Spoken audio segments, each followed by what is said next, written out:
आज हम तत्वों के बारे में थोड़ी सी बात करेंगे। ऐसे तो तत्वों की भाषा में मैं आपको कहने जाऊंगा तो तत्वों की भाषा समझनी आपसे पर है।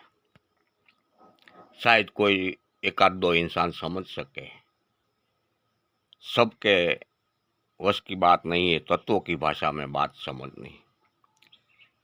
इसलिए मैं ऐसी तरीके से बात कर रहा हूं कि जो मानव समाज वो तत्वों किस तरीके से इस सृष्टि में काम करता है वो सीधी सादी और सरल रीत से वो समझ सके, इसी तरीके से मैं आज तत्वों के बारे में, इस सृष्टि में किस तरीके से तत्व काम करता है वो बात बताने की मैं आपके सामने प्रयत्न कर रहा हूँ। इस सृष्टि में 7 तत्वों से सर्जन हुआ है। कितना मित्रों याद रखना, ये मैं 7 तत्वों की बात कह रहा हूँ, बहुत गहराई वाली बात है ये। हम सभी बातें करते हैं 5 तत्वों से पृथ्वी सृष्टि का सर्जन हुआ है, लेकिन 5 तत्वों से सृष्टि का सर्जन नहीं हुआ है। 5 तत्वों से ये लक्ष्य राशि का जीवों का जो शरीर है ना, उसी का सर्जन हुआ है।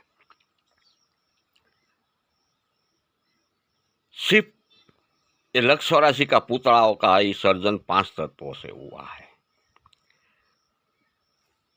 ये 5 तत्व तो हम सभी मानव जानते हैं। 8 साल का बच्चा को पूछोगे तो वो भी जानते हैं, तुरंत बोल देंगे 5 ही तत्व। लेकिन मैं जो 7 तत्वों की बात कर रहा हूं, इसमें 2 तत्व और क्या है, कौन सा है, ये मैं आज आपको बता रहा हूं। 5 तत्व तो हम सब जानते ही है, इसलिए यहां बोलने की, वीडियो लंबा करने की जरूरत नहीं है। छठा तत्व है प्राण तत्व और 7वां तत्व है गुरुत्वाकर्षण तत्व। ये 2 तत्व नहीं है ऐसा इस जगत में कोई महापुरुष भी नहीं कह सकता मित्रों। ये मैं आत्म ठोक कर कहता हूं, क्योंकि हमारी नजर के सामने ही ये 2 तत्व है, काम कर रहा है, हम दिख रहे हैं, अदृश्य रीति से दिख रहे हैं, अनुभूति कर रहे हैं। अगर ये गुरुत्वाकर्षण तत्व नहीं होता तो एक ग्रहमाला टिकी नहीं होती, इस सृष्टि का सर्जन ही नहीं होता कभी। गुरुत्वाकर्षण नहीं होता तो प्राण तत्व नहीं होता तो इस सृष्टि में प्राण तत्व की आहुति नहीं होती। कोई चैतन्य चीज का स्वरूप ही नहीं होता ये सृष्टि में, प्राण तत्व ना होता तो। प्राण तत्व ना होता, ऑक्सीजन ना होता तो ये सृष्टि पल भर में राख बन जाए, इसमें भी कोई शक नहीं है। पल भर में राख बन जाए, ये मित्रों में बिल्कुल सत्य कह रहा हूं। कोई चीज रहे भी नहीं, पेड़ पौधा मकानों बिल्डिंगों कोई चीज ना रहे, पल ही भर में एक में सिर्फ 10 सेकंड के लिए जो ये सृष्टि में प्राण तत्व ऑक्सीजन नाबूद हो जावे ना, तो तुरंत ही वहां सब भस्मीभूत हो जावे आपो आप। प्राण तत्व से ही सृष्टि है, टिकी है, चलायमान है, डेवलप है। और गुरुत्वाकर्षण तत्व से ही ये ग्रहमाला टिकी है, ये सृष्टि चलायमान है। ये 2 तत्व ऐसा है ना, आज दिन तक सभी चीजों ने गुप्त रखा है। ये 2 तत्वों में ही सूक्ष्म जगत सिद्धियों सब छुपाई हुई है।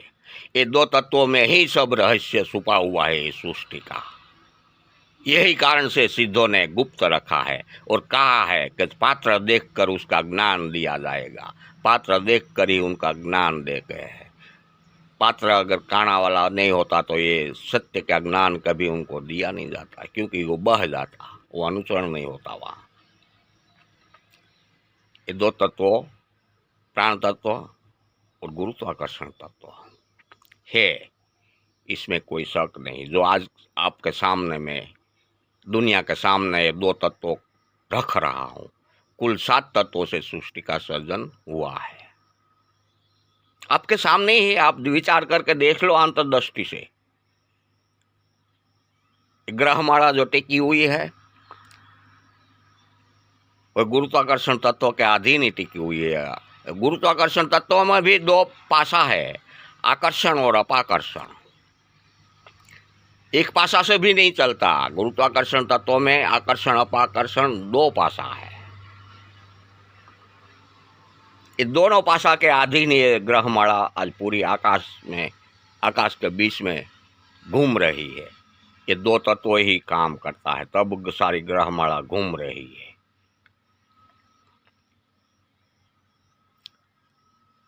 अपने भी पृथ्वी में भी आकर्षण अपाकर्षण दोनों तत्व है। दक्षिण छेड़ा में देखो और उत्तर छेड़ा, पृथ्वी का दोनों छेड़ा आकर्षण अपाकर्षण तत्वों से भरपूर है। और वे पृथ्वी घूमती है तो इसी तरीके से आकाश ग्रहमाला वो दो तत्वों के अधीन घूमती है। ये 7 तत्वों से ही ये सृष्टि स्वयं संचालित हुई है। मुख्य 7 तत्व है, उनका आंशिक अंश तत्व रूप में बहुत है, जिसको आंशिक अंश कहा जाए, लेकिन सृष्टि का सर्जन में मुख्य ये 7 तत्व ही कहा जाता है। ये और ये 7 तत्वों का जिसको ज्ञान होता है, इसको ही तत्वदर्शी संत कहा जाता है, दूसरे को नहीं। क्योंकि तत्वदर्शी संत कहा, तत्वदर्शी मतलब तत्व का अनुभव उसने जात आंतरिक नजर से देखा है, इसलिए उनको तत्वदर्शी संत कहा जाता है। कौन सा तत्व किस तरीके से उत्पत्ति करनी है, किस तरीके से उनका विकसित करना है, वो उनका जो संत को ज्ञान हो जाता है, इसी को ही तत्वदर्शी संत कहा जाता है। लेकिन आज तो तत्वदर्शी का उपयोग कई मतांतर है, कई लोग अनेक विचारधाराओं से बातें करते हैं।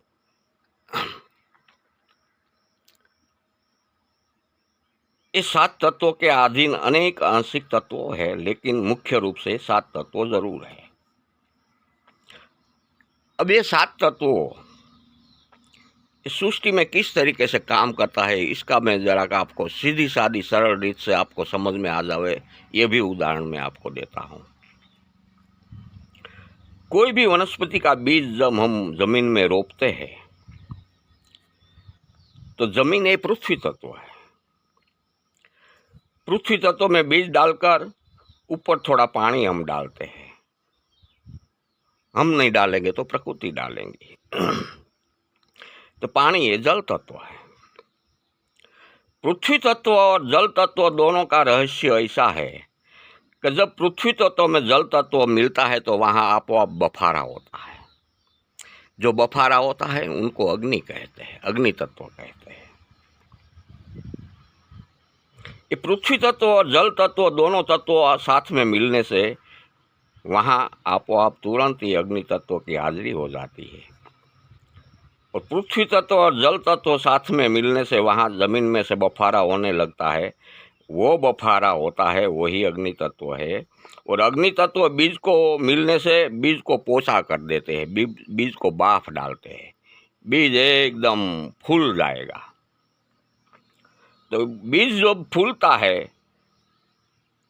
तो कोई भी वनस्पति के बीज के गर्भ में कुपड़ होती है, जहाँ से वो पौधा की विकास होने लगता है, पौधा का जन्म होता है। जहाँ कुपड़ होती है ना, वहाँ बीज के अंदर थोड़ी सी जगह बिल्कुल खुली होती है, थोड़ी सी जगह खुली होती है। हर कोई बीज में होता है, शरीरों में भी होता है। उस छोटा बीज में से वो खुली जगह नरी आंख से कभी हम देख नहीं सकेंगे। अगर बिल्कुल बारीक छोटा बीज होगा, उसको तोड़ेंगे तो हम नरी आंख से उनके अंदर जो जगह खाली हो नहीं देख सकेंगे। बड़ा बीज होगा तो उनके अंदर जो जगह खाली हो हम नरी आंख से देख सकते हैं। लेकिन कोई भी प्रकार का बीज में जगह होती है, वही बीज के अंदर जगह होती है जो जगह में शून्यावकाश होता है। शून्यावकाश के हिसाब से वो शून्यावकाश में गुरुत्वाकर्षण तत्व समाया हुआ होता है। मित्रों, यहाँ एक गुरुत्वाकर्षण तत्वों के बारे में किस तरीके से काम करता है, इसका एक दूसरा उदाहरण भी मैं दे दूं। ये जो ये बात आई है तो शून्यावकाश की, जहाँ शून्यावकाश मित्रों होता है ना, वो शून्यावकाश जब डेवलप होता है ना, तो वहाँ भयंकर तूफान आने लगता है, चारों तरफ से वायु का खिंचाव होने लगता है। किस तरीके का शून्यावकाश इस सृष्टि में हुआ है, इसके ऊपर वहाँ तूफान होता है, अगर तो विकास होता है। हम देखते हैं ना, दरिया के अंदर जब समुद्र के अंदर शून्यावकाश होता है तो वहाँ तूफान वावाजोड़ा आने की संभावना हो जाती है, बहुत झड़पी विनाशकारी वावाजोड़ा पैदा होता है, वंटोल। ये शून्यावकाश का ये ताकत होती है। जो यहाँ शून्यावकाश की बात आई, इसलिए मैं आपने थोड़ा उदाहरण के रूप में दूसरी चीज बताई। जब कोई भी बीज को पृथ्वी तत्व और जल तत्व दोनों मिलने से वहाँ अग्नि तत्व की हाजिरी से बीज पोषा होता है। वो बीज पोषा होने से बीज फूलता है, तो तुरंत ही बीज के अंदर से गुरुत्वाकर्षण होता है जो प्रकट होता है। वहाँ अपाकर्षण का गुरुत्वाकर्षण होता है, नहीं सॉरी, आकर्षण का गुरुत्वाकर्षण होता है। वहाँ आकर्षण का, वो जो बीज के अंदर शून्य अवकाश होता है ना, वो गुरुत्वाकर्षण तत्व तुरंत ही अपनी शक्ति से सृष्टि में जो चैतन्य जड़ जीव है ना, उसको खींच आकर्षित करता है, और वो बीज की कुपड़ में चैतन्य का वास होने के बाद तुरंत ही वहाँ आकाश तत्व जो कुपड़ को फूलने फालने के लिए जगह दे देता है, और वो कुपड़ को वायु तत्व आकाश तत्व आपोआप मिल जाता है, और वो कुपड़ के जड़ चैतन्य की पूर्ण होकर बड़ा पेड़ बनने की तैयारी में लग जाता है। इस सृष्टि में इसी तरीके से ये 7 तत्व काम कर रहा है। सात ही तत्व इसी तरीके से काम करता है। हर कोई चीज में, जड़ जीव में थोड़ी थियरी अलग है और चैतन्य जीव में थोड़ी थियरी अलग है, लेकिन थियरी 7 ही तत्वों की ही है। इस सृष्टि में सारा खेल 7 तत्वों का ही है, सारा कारोबार ये सृष्टि में 7 तत्वों का ही है। मित्रों याद रखना, ये 7 तत्वों का ज्ञान जो को संपूर्ण रीति से हो जाता है, उसको ही तत्वदर्शी संत कहा जाता है। जो जमीन में हम बीज डालते हैं वो पृथ्वी तत्व है, जल डालते हैं वो जल तत्व है, बीज के अंदर जो गुरुत्वाकर्षण खुली जगह होती है गुरुत्वाकर्षण तत्व है, वही गुरुत्वाकर्षण तत्व अपनी शक्ति के माध्यम से जड़ जीव को आकर्षित करके अंदर कुपड़ में पूरते हैं, और वही कुपड़ को आकाश तत्व मिलने से वो बड़ा पेड़ फूलने फालने लगते हैं, और आकाश तत्व मिलने से वायु तत्व भी आपोआप उनको मिल जाता है। इसलिए जमीन से बाहर कुपड़ जिंदा अवस्था में रहती है और डेवलप होने लगती है, और समयांतरे बहुत बड़ा पेड़ हो जाता है, और पेड़ होकर इसके अंदर फिर फल फूल आएगा, तो फिर उनका बीज तत्व पैदा होगा, वही बीज तत्व फिर जमीन में जाएगा। तो यही तरीके से ये सृष्टि चलती है, चलती रहेगी। जो कुदरत ने ये प्रकृति में 7 तत्वों का सॉफ्टवेयर आपो स्वयं संचालित कर दिया है, इसी तरीके से स्वयं संचालित किया है कि जहाँ भी ये सृष्टि के कोने में, जहाँ भी जो भी तत्वों की ज़रूरियात खड़ी होती है, वहाँ वो तत्व आपो उनकी ज़रूरियात हिसाब से उनको पूर्ण हो जाती है, आपो वो तत्व वहाँ हाजिरी दे देते हैं, आपो ये सॉफ्टवेयर तरीके से काम करता है 7 तत्व। इसी तरीके से जड़ चैतन्य में 7 तत्वों में आकर्षित होकर वास्तविकता खड़ा करते हैं। यही थियरी लक्ष्य और राशि के सभी योनियों में है, कुदरत ने शामिल किया है। नारी वर्ग में भी पृथ्वी तत्व कहा जाता है, शरीर को पृथ्वी तत्व कहा जाता है। नर वर्ग में से मिल जाती है पृथ्वी तत्व और जल तत्व दोनों। जो नारी के गर्भाशय में शून्यावकाश होने से वहाँ गर्भाशय में गुरुत्वाकर्षण तत्व आकर्षित तत्व होने से वहाँ तुरंत वो बीज को ग्रहण कर लेता है, अपने में समा लेता है।